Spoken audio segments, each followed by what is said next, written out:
Mulai hari ini kita akan masuk dalam satu seri firman Tuhan yang baru, spesial sekali. Judulnya adalah How to Have a Meaningful Life.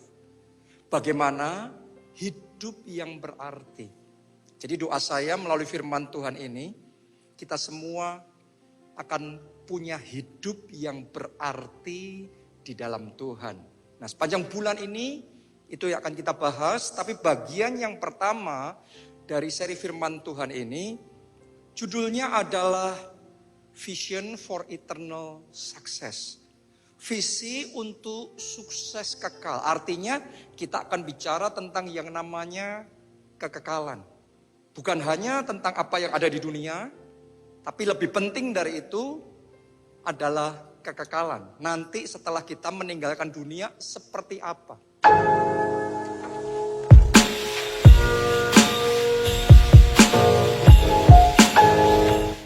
Jadi artinya ada porsi hidup di dunia, tapi juga ingat, akhirnya final destination-nya, tujuan finalnya kita adalah kekekalan. Dan saya percaya buat saudara seluruh jemaat keluarga Allah, ada tempat yang spesial yang Tuhan Yesus sudah sediakan bagi kita di dalam kerajaan surga. Amin. Nah, kalau saudara renungkan selama 2 tahun masa pandemi ini, benar-benar membuktikan bahwa tanpa Tuhan, manusia terbatas. Manusia dengan semua kehebatannya, semua kepandaiannya, ternyata nggak mampu mengatasi virus corona, nggak mampu mengatasi pandemi ini. Padahal berbagai macam pabrik farmasi sudah memproduksi vaksin, ada vitamin, ada obat-obatan. Tapi ternyata itu semua bukan jawaban. Negara-negara yang paling maju, yang tingkat vaksinasi paling tinggi, yang fasilitas kesehatannya paling hebat, malah justru mengalami tantangan yang paling besar. Tingkat penularan virus corona nggak habis-habis, melonjak tinggi terus dari waktu ke waktu. Sampai di titik tertentu kita sadar, kepandaian manusia terbatas. Ya, perusahaan-perusahaan yang tadinya begitu kuat, begitu luar biasa, tapi karena dikenakan berbagai macam pembatasan, karena harus melalui situasi-situasi yang tidak mudah, lama-kelamaan goyah juga. Nggak kuat juga. Dengan kata lain, kalau kita cuma melihat kehidupan yang ada di dunia ini saja, maka kita bisa putus asa. Kita bisa patah semangat. Itu sebabnya hari ini firman Tuhan mengajak kita untuk meluruskan fokus kita, bukan hanya pada perkara-perkara di bawah, tapi pandanglah, fokuslah pada perkara-perkara yang di atas. Bukan hanya perkara-perkara dunia saja. Firman Tuhan hari ini bicara kepada saudara dan saya, ayo kita perhatikan perkara-perkara roh, perkara-perkara ilahi, perkara-perkara yang dari Tuhan. Karena orang yang hidup hanya memperhatikan yang di dunia, dan orang yang hidup menyadari tentang yang di atas, tentang kekekalan, hidupnya pasti berbeda. Itu yang dialami oleh Saulus. Saulus beda sekali hidupnya ketika dia masih jadi Saulus. Kalau saudara masih ingat, Saulus ini dalam hidupnya intinya cuma fokusnya perkara-perkara di bawah. Mari kita baca Filipi 3 ayat 5-6. Saulus ini kehidupannya.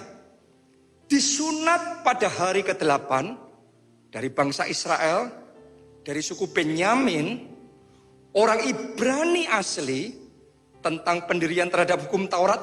Aku orang Farisi, tentang kegiatan aku penganiaya jemaat, tentang kebenaran dalam mentaati hukum Taurat, aku tidak bercacat.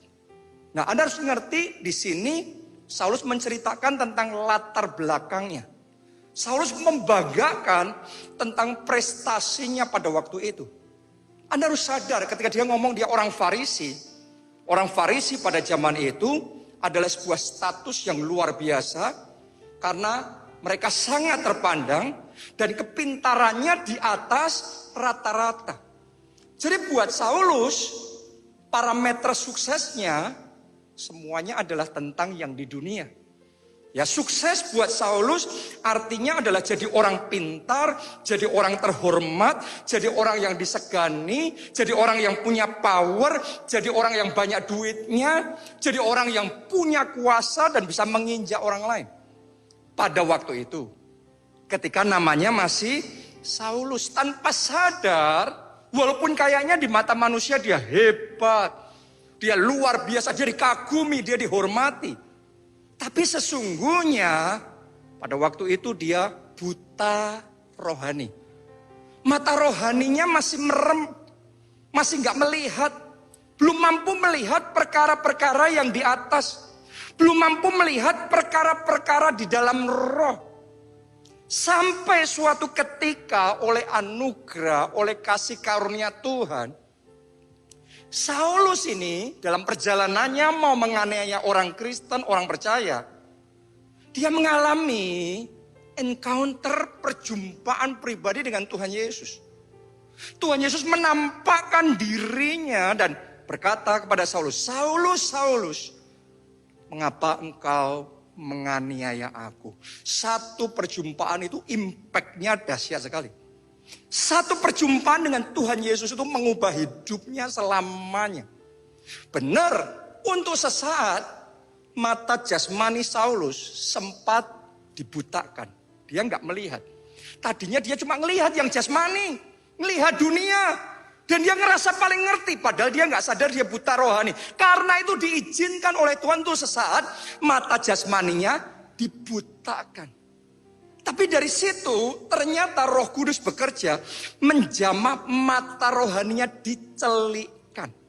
Tadinya mata rohaninya nggak mampu melihat. Sekarang Roh Kudus yang jamah. Mata rohaninya mulai melihat. Dia mulai melihat perkara roh. Dia yang tadinya tidak percaya, sekarang jadi percaya. Dia yang tadinya hanya melihat apa yang ada di bawah, sekarang dia mampu melihat apa yang ada di atas. Dia yang tadinya hanya melihat semuanya dari sisi manusia, sukses secara manusia, sekarang dia mulai melihat apa yang dilihat oleh Tuhan. Sukses kekekalan. Hidupnya berubah dan tidak pernah sama lagi. Sejak waktu itu parameter suksesnya berubah. Dari sukses dunia jadi sukses kekal. Saya berdoa melalui firman Tuhan hari ini, itu yang Roh Kudus akan kerjakan dalam hidup kita masing-masing. Dimanapun Anda berada dan mengikuti ibadah ini. Di dalam nama Yesus, Roh Kudus menjamah mata rohani saudara.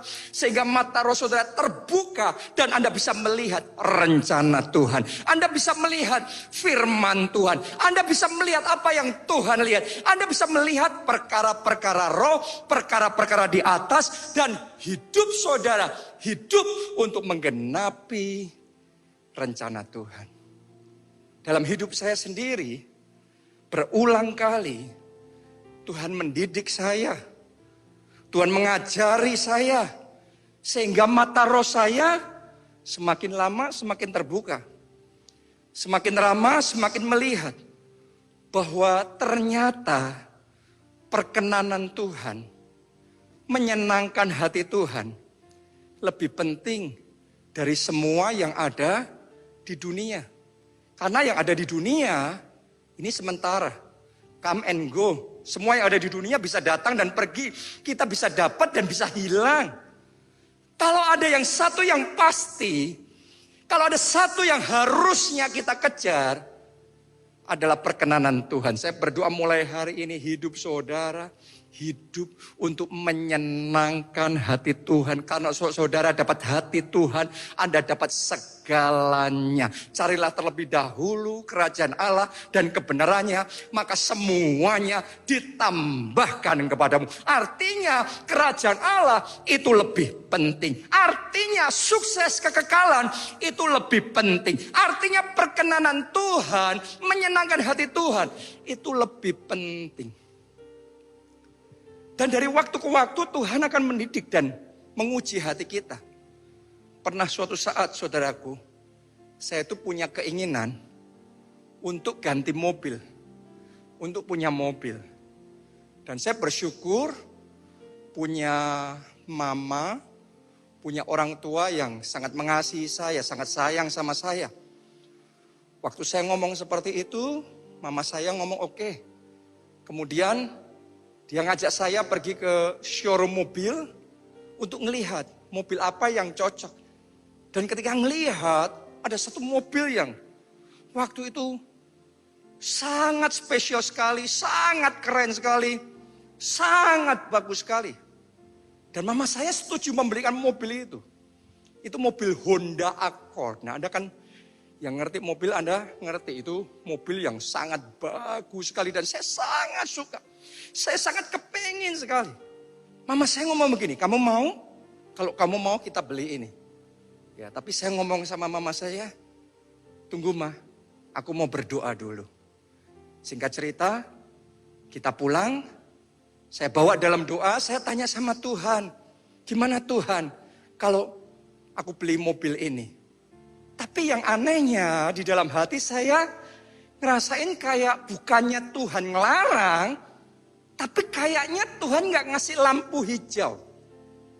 Buat saya saudaraku, lebih penting dari segalanya adalah lampu hijau dari Tuhan.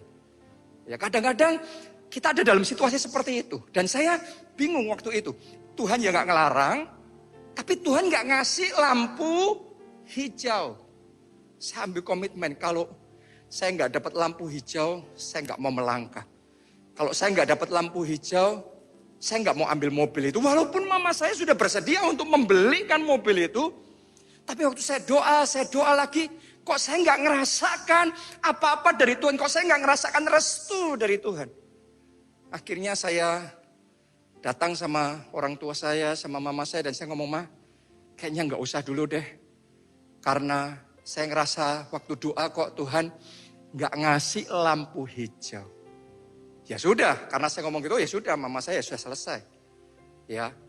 Tapi ketika saya sudah selesai ngomong seperti itu, kayak di hati ini ada kelegaan. Di hati ini ada damai sejahtera yang saya nggak bisa jelaskan secara manusia. Kayaknya Tuhan senang sekali dengan keputusan itu. Kayaknya Tuhan ngerti bahwa saya mau belajar untuk menyenangkan hati Tuhan. Kayaknya keputusan saya untuk tidak ambil mobil itu walaupun sudah di depan mata, kayaknya itu masuk di hatinya Tuhan. Kayaknya itu menyenangkan hati Tuhan. Dan di hati ini meluap sukacita yang luar biasa. Di situ saya belajar perkenanan Tuhan lebih penting dari segalanya. Menyenangkan hati Tuhan lebih penting dari segalanya. Dan sejak saat itu saya melihat anugerah Tuhan, urapan Tuhan, penyertaan Tuhan terus membackup setiap langkah saya. Gak pernah kering dari pengurapan. Selalu ada kuasa Tuhan, selalu ada pertolongan Tuhan. Saat gak ada jalan, Tuhan yang bekerja, jalan itu terbuka. Saat saya ada dalam situasi yang susah, Tuhan yang bekerja. Yang tidak ada jadi ada, yang mustahil jadi tidak mustahil. Saya melihat keajaiban-keajaiban yang melampaui pikiran dan bayangan saya. Artinya kalau kita ngerti hati Tuhan, kita ngerti perkara di atas, kita ngerti menyenangkan hati Tuhan, kita ngerti kekekalan, Anda akan melihat keajaiban yang tidak terbilang banyaknya Tuhan kerjakan di dalam hidup saudara. Jadi hari ini buka hatimu, sama seperti Saulus diubah menjadi Paulus, sama seperti Saulus mata rohaninya dicelikkan sehingga Paulus bisa melihat rencana Tuhan, melihat perkara-perkara di atas. Doa saya di dalam nama Yesus, anointing to see, urapan untuk melihat, diimpartasikan dalam hidup saudara. Sehingga mulai sekarang engkau bisa melihat rencana Tuhan. Engkau bisa menghargai perkenanan Tuhan. Engkau bisa hidup untuk menyenangkan hati Tuhan. Amin. Itu harusnya visi kita. Bukan visi perkara di bawah, tapi visi perkara di atas. Bukan sekadar visi duniawi saja, tapi lebih penting lagi visi kekekalan. Karena visi kita menentukan keberhasilan kita. Orang kalau cuma visinya di dunia, jangka pendek. Karena umur kita di dunia cuma terbatas. Tapi kalau saudara visinya kekekalan, itu visi jangka panjang, saya percaya Tuhan yang akan menolong saudara, sehingga Anda sukses di bumi, sekaligus sukses di surga. Mari kita baca satu kisah yang terkenal sekali. Saya yakin Anda sudah pernah dengar. Tapi mungkin ada yang belum pernah dengar. Kita mau refresh kisah tentang orang kaya dan Lazarus dan Abraham. Lukas 16 ayatnya yang ke-19 sampai 25. Ada seorang kaya yang selalu berpakaian jubah ungu dan kain halus. Dan setiap hari ia bersukaria dalam apa? Kemewahan. Tentunya kemewahan dunia. Ayat 20. Dan ada seorang pengemis bernama Lazarus. Badannya penuh dengan borok, berbaring dekat pintu rumah orang kaya itu, dan ingin menghilangkan laparnya dengan apa yang jatuh dari meja orang kaya itu. Malahan anjing-anjing datang dan menjilat boroknya. Kemudian matilah orang miskin itu, lalu dibawa oleh malaikat-malaikat ke pangkuan Abraham. 23. Orang kaya itu juga mati lalu dikubur. Dan sementara ia menderita sengsara di alam maut, ia memandang ke atas. Tadinya nggak pernah dia memandang ke atas. Selama dia hidup di dunia selalu ngelihatnya yang di bawah terus. Baru sekarang dia memandang ke atas, tapi sudah terlambat. Oke. Ia memandang ke atas dan dari jauh dilihatnya Abraham. Dan Lazarus duduk di pangkuannya. Lalu ia berseru katanya, "Bapa Abraham, kasihanilah aku. Suruhlah Lazarus supaya mencelupkan ujung jarinya ke dalam air dan menyejukkan lidahku. Sebab aku sangat kesakitan dalam nyala api ini." Tetapi Abraham berkata, "Anak, ingatlah bahwa engkau telah menerima segala yang baik sewaktu hidupmu. Sedangkan Lazarus segala yang buruk. Sekarang ia mendapat hiburan dan engkau sangat menderita." Sampai di situ pembacaan kita. Dalam kisah ini ada 3 karakter, 3 personality yang akan kita bahas. Langsung ya, yang pertama adalah orang kaya.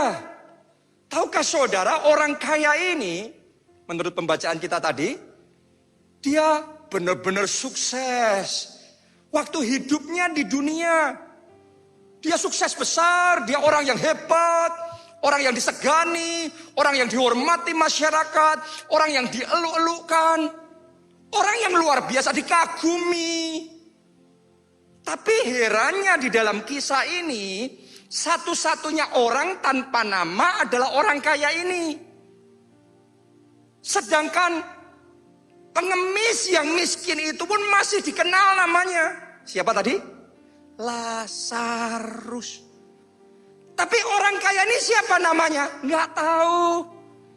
Saya yakin pada masa itu harusnya ketika dia hidup di dunia terbalik. Siapa yang kenal Lazarus pengemis miskin itu? Gak ada yang kenal, gak ada yang care, gak ada yang peduli. Tapi siapa yang gak kenal orang kaya itu? Selama hidupnya di dunia dia mungkin terkenal, orang respect, orang kagum sama dia. Tapi ternyata keadaan berbalik setelah di kekekalan. Lazarus, si pengemis miskin itu dikenal namanya. Tapi orang kaya ini gak ada yang kenal. Tahukah saudara alasannya apa? Sederhana. Karena Lazarus, karena orang kaya ini namanya tidak tercatat dalam kitab kehidupan. Dia nggak percaya sama Tuhan, dia nggak percaya sama firman Tuhan. Selama hidupnya di dunia, dia nggak mikirin tentang perkara-perkara di atas. Dia ngurusnya cuma perkara di bawah. Dia terlambat. Baru setelah mati, mati, dia mulai memandang ke atas. Baru setelah mati, dia mulai melihat, oh ada surga, ada Abraham. Baru setelah mati, dia mulai sadar. Tapi sadarnya sudah terlambat. Akibatnya sekalipun sukses di bumi, tapi gagal total di kekekalan. Dia gagal kekal. Sayang sekali orang hebat ini karena tidak fokus pada yang benar. Karena salah fokus. Bukan pada perkara di atas, malahan fokus hanya perkara di bawah. Dia suksesnya sebentar sekali, cuma di bawah akhirnya terlupakan tanpa nama. Saya berdoa di dalam nama Tuhan Yesus. Tidak seorang pun yang mendengarkan firman Tuhan ini akan gagal di dalam kekekalan. Tidak seorang pun dari anggota keluarga saudara yang tidak bisa masuk dalam kerajaan surga. Doa saya, kita semua beserta dengan seisi keluarga kita. Kita sukses di bumi, tapi terlebih penting kita sukses di surga. Boleh katakan amin. Karena itu saya ajak saudara mulai hari ini. Luruskan fokusmu pada perkara-perkara di atas. Kolose 3 ayat 1-2. Karena itu, kalau kamu dibangkitkan bersama dengan Kristus, carilah perkara yang di atas, di mana Kristus ada, duduk di sebelah kanan Allah.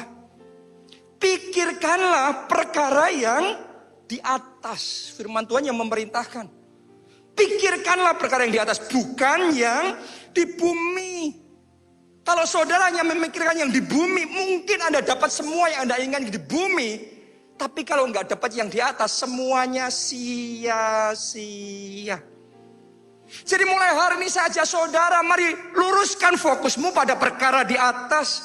Mulai hari fokus membangun hubungan pribadi dengan yang di atas. Dengan Roh Kudus, Roh yang turun dari atas. Bangun kedekatan. Jangan cuma sibuk dekat sama semua teman-teman saudara di dunia ini, tapi nggak punya waktu, nggak punya kedekatan sama yang di atas. No, itu salah fokus. Mulai hari ini saya tantang saudara, kenallah Tuhan yang di atas, yang engkau sembah itu. Bukan cuma itu saja, lakukan pekerjaan-pekerjaan yang dia suruh, pekerjaan-pekerjaan dari atas. Jadilah saksi Kristus, layanilah Tuhan, pakai waktumu, tenagamu, hartamu, talentamu, pikiranmu, semuanya untuk melayani Tuhan, untuk memajukan pekerjaan Tuhan, untuk memperluas kerajaan, sehingga dengan demikian engkau mengumpulkan harta di atas. Itu fokus perkara yang di atas. Saya berdoa sekali lagi dalam nama Tuhan Yesus. Tidak seorang pun dari kita yang binasa. Semuanya terima anugerah keselamatan. Semuanya terima Yesus di dalam hidup kita. Dan semuanya mengalami sukses kekal. Amin. Jadi luruskan fokus saudara. Hari ini ambil komitmen. Benar-benar luruskan fokus pada perkara di atas. Yang kedua,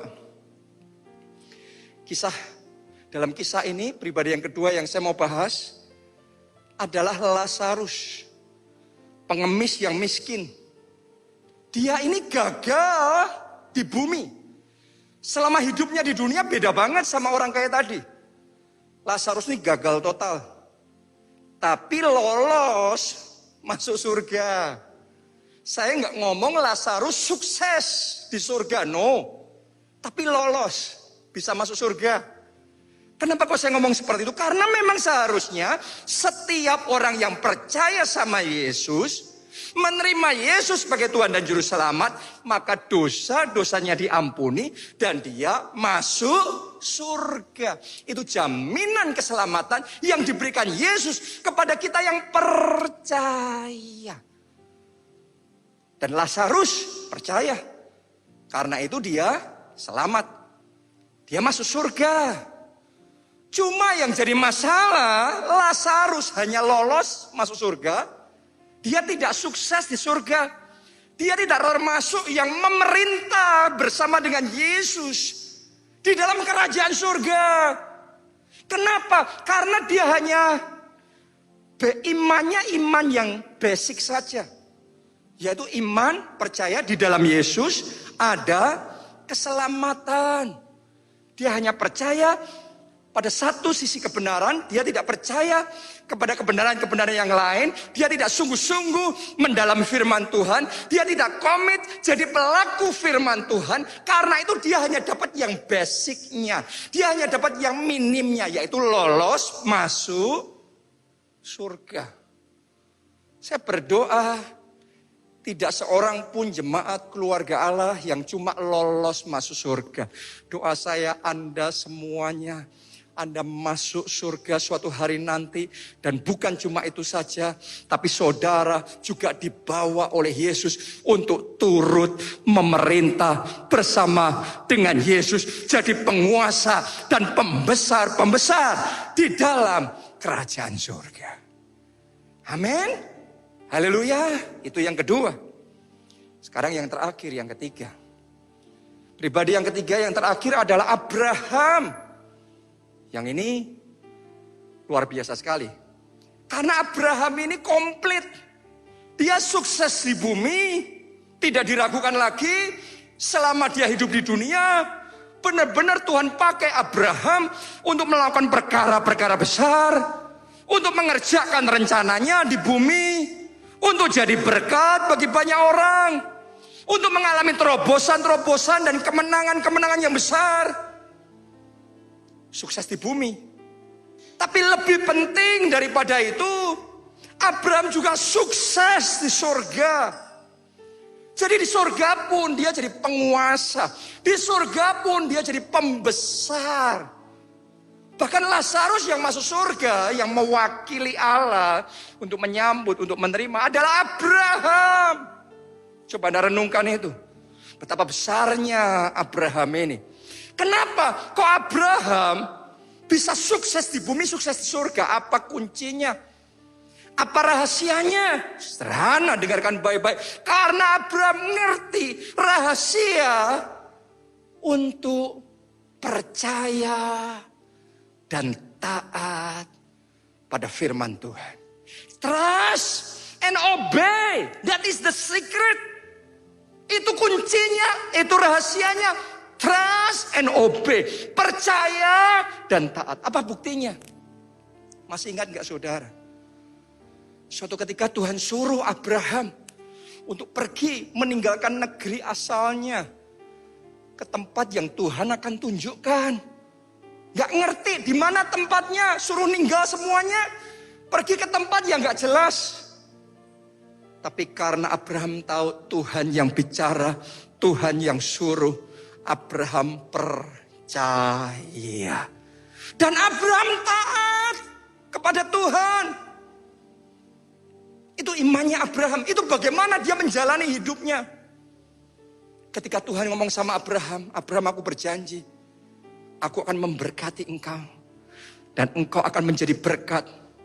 Melalui hidupmu seluruh kaum di muka bumi akan diberkati.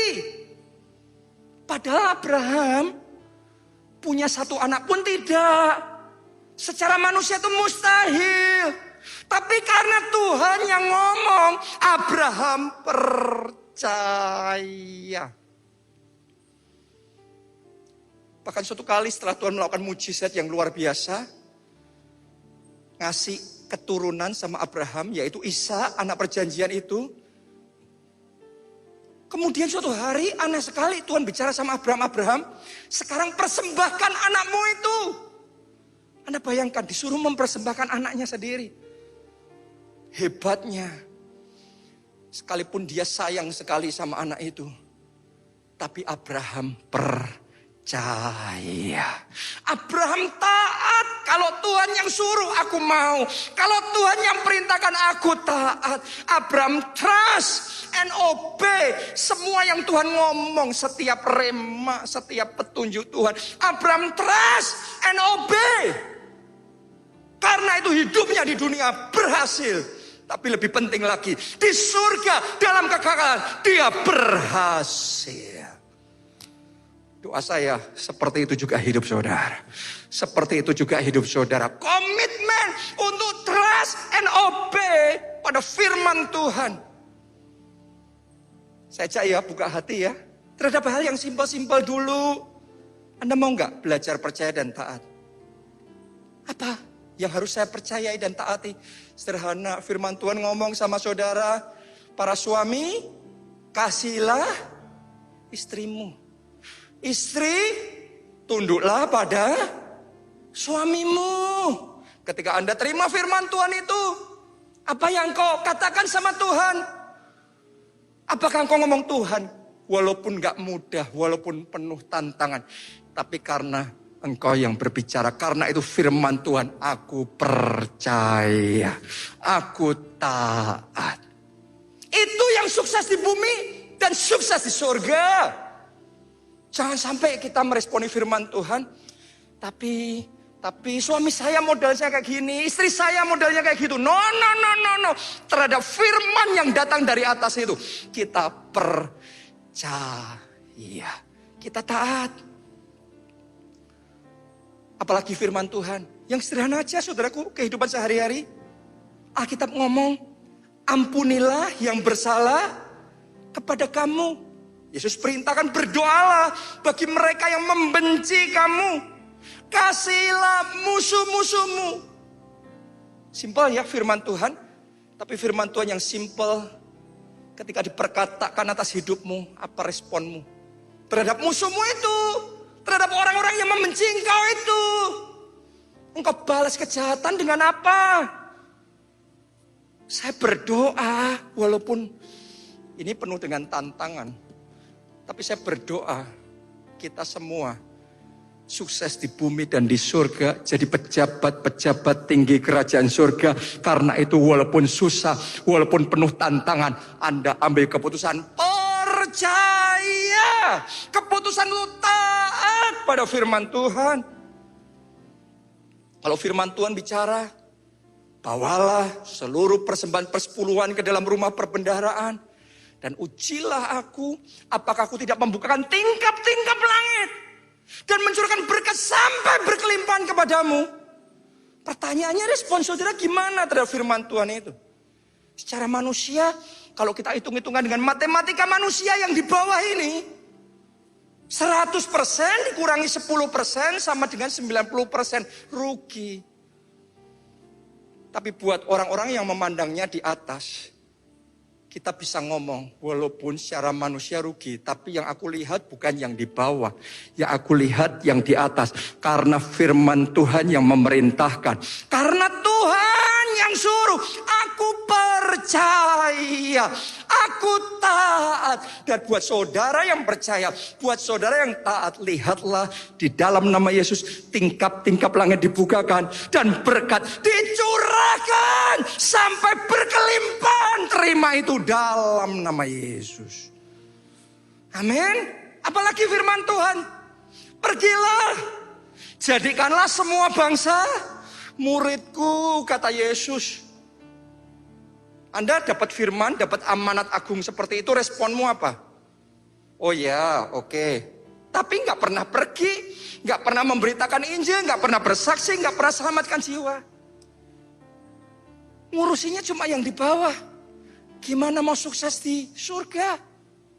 Hari ini saya tantang saudara, ambil komitmen terhadap amanat yang datangnya dari atas itu. Aku percaya terhadap amanat agung Yesus Kristus itu, aku taat. Mulai hari ini ambil komitmen melayani Tuhan, ambil komitmen untuk bersaksi, ambil komitmen untuk selamatkan jiwa. Amin. Saya percaya semua jemaat keluarga Allah gak cuma lolos masuk surga seperti Lazarus, tapi kita semua seperti Abraham yang kita sukses di bumi, sukses di surga. Kita melihat kemuliaan Tuhan nyata atas hidup kita. Anda mau?